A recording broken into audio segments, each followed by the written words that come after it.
কি হয়েছিল যখন রাধারানী তার প্রাণী শ্রীকৃষ্ণকে খুঁজে পাচ্ছিলেন না? একবার রাধারানী শ্রীকৃষ্ণের আঁকা ছবি বিবর্ণ হয়ে যাওয়ায় তিনি চিন্তিত হয়ে পড়েন। তখন তিনি ভাবেন এটা হতে পারে না এবং ইতস্তত খুঁজতে থাকেন প্রাণী শ্রীকৃষ্ণকে। তখন দেবী তুলসী এবং শ্রীদামা তারা একান্তে নিজেদের কথায় ব্যস্ত ছিলেন। তখন রাধারানী এসে শ্রীকৃষ্ণের খোঁজ করায় তারা কথায় ব্যস্ত থাকায় তার কথা শুনতে পায়নি।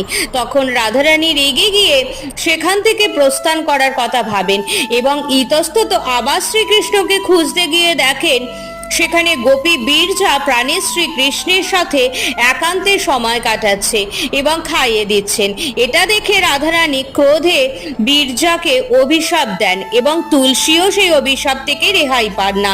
বীরজাকে অভিশাপ দেন নদী হয়ে যাওয়ার এবং দেবী তুলসী অভিশাপ পান মর্তে মানব রূপে জন্মাবার।